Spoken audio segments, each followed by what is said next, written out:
IDF Brigadier General Oron. Bakasha.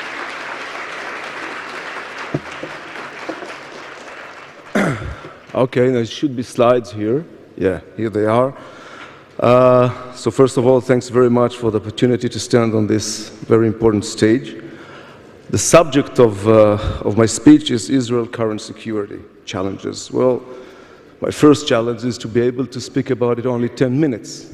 But having sat here for most of the day, I think you cover most of the issues, so I think we'll be okay with that. Now, since the Jerusalem Post deal with news, I have news for you. Bad, good, and the third one you will decide. The bad, the threats against Israel are changing rapidly. The good, we are changing as well, and maybe even faster. And the third one, I'm almost the last speaker. Now, I leave it up to you to decide whether it's good or bad. Now, let's see if it's work. Yeah, so where do we begin? Maybe in this picture. Maybe that's a good starting point. Well, as you see, it is the second day of the Six-Day War. What you see here in the picture is a fire caused from a Jordanian shelling. The place, a kibbutz at the foot of the Hebron mountain. The tall guy with the hose who is trying to put out the fire, he is my father. I was born 2 months later. Apparently, nothing had changed. Israel communities are still being attacked from time to time. And, by the way, my father is still trying to put out fires even today. So maybe that's a good place to start. Well, I'm not really sure. Let's try this one. Well, maps. Maps are a good tool. They're a good tool to tell the reality. They let us understand borders, who does what and where, who's responsible for what. But today, it ain't necessarily the right tool. Is the map tells us the story of the Middle East today? I'm not really sure. So that brings us to the bad news. And the bad news are an outcome of the huge change we are facing. I would like to focus on two of those. The first one is the transformation, deal with the type of enemies and the way they've been evolved. These threats used to be countries. You see here Nasser and Assad. Assad the father, it's still Assad. Now then they evolved into organizations like the PLO or the Hezbollah or Hamas. And then came terror, and threats are coming right now from small groups and even individuals. The second transformation, which is important also, is the change in the nature of threats. We used to focus on classical threats, such as tanks and airplanes. Then came rockets and the asymmetric warfare. Today, as we heard before, we are facing new types of threats like underground tactics and cyber, of course. Sometimes it reminds me, the new operating systems that you need constantly to upgrade. But, and that's a huge difference, unlike the new version of Windows, for example, we are staying with the old one as well. Beside the new one, you need to be prepared for all of them, old and new. And that ain't an easy task.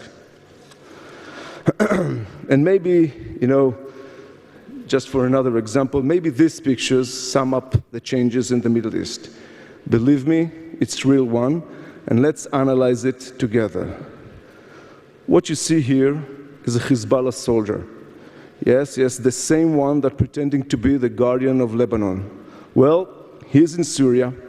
We know it for a fact by the view behind him. The background is a Syrian city. His uniform, made in Iran. His assault rifle is a Russian. His two-way radio, well, this one made here in the US, and the vest, as long as we believe, it's an old Israeli vest. Well, this is one way to look at the Middle East, and I didn't say it's going to be easy. So that's another, what I think is a great picture of the new Middle East. So what are the implications of all of those? And I think you've heard some of the implication during the previous presentations. The implication of these changes point out the main threats and challenges to Israel's security today. The first one is the enemy will to transfer the battle into our land, using whatever tactics they can, missiles and rockets, underground domain, etc. The second is the terror on the border. From global jihad to Hamas and Hezbollah and other, it is a global threat, and it's sitting behind our borders right now. And the third is the cyber. It's a new fighting domain which possesses real threats on any modern nation. So, just a couple of words on some of the major players here. I will start with Syria, and I think the minister just mentioned earlier. Syria is the stage for global processes right now. Everybody is there. Believe me, from time to time, I look at the skies above Syria, and I can identify at least 5 or 6 different air forces. None of them is Syrian, flying over Syria. It is a complex world, but Syria is the place that everything is happening there. Everything. Right now, the end of violence seems to be very far, and our main goal is to prevent the battle from getting into our land. Iran, and again, I'm just repeating things that have been said here before. Iran, after the deals, continue to generate negative events for Israel, even today after the nuclear deal. Their interest to become a regional power, now with the help of countries that never helped Iran before, possess us a huge challenge, and we must understand it all the time. And they are using Hezbollah as proxy, as we know, which brings us to Hezbollah and Lebanon. Right now, their interest is to keep everything calm. They don't want any conflict at all. But we are facing an ongoing force build-up effort, mostly inside cities and amongst civilians and villages. And we, as you all know, we don't get to choose the battle zone, they do. And Gaza, just for the last one, Gaza is right now, there is a stable situation over there, but it's very, very fragile, and there is a lot of inside pressure and a lot of different factors involved inside. And as in Lebanon, we see a force build-up with the same features as in Hezbollah. We see the same methods right in Gaza as the same as in the northern part of Israel. So, is there any good news? Well, there are. And the good news is what you see here just in a few pictures. And there are good news. The solution to most of these threats can be found when we combine those few factors. First of all, technology.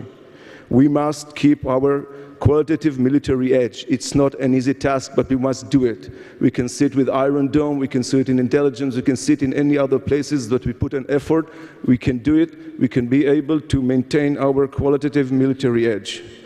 The human power, our human power, talented, committed, and creative. It is true everywhere, but it is something that we must work hard in order to achieve. And the fight against terror that mentioned here earlier is based on all of those.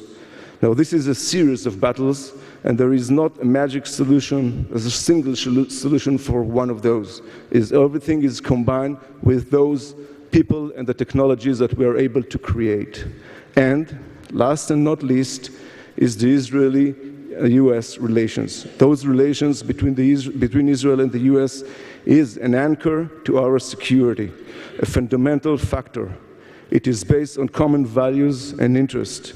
And my personal belief that in front of these changes, there are much, much more common interests than ever before. And that brings me just to trying to conclude my briefing in time to those bottom lines. And there are no pictures in this last slides, just the basic news. The bad news, the rapid transformation in type of enemies and threats, and the old news, and again, the old threats, the old and new threats. This is the same thing that we must prepare ourselves. There are fire threaten Israel's security, as been always, but there are people who are willing to put down the fire. And there are good news, like I mentioned. We change as well, and we do it even faster. And our human factor is our biggest advantage. Part of our strengths is our values, the same values that kept us together so many years. We need to keep them today. This is part of our answer, part of our advantage. And changes brings many, many challenges, but there is much, much more good than bad. Thank you very much.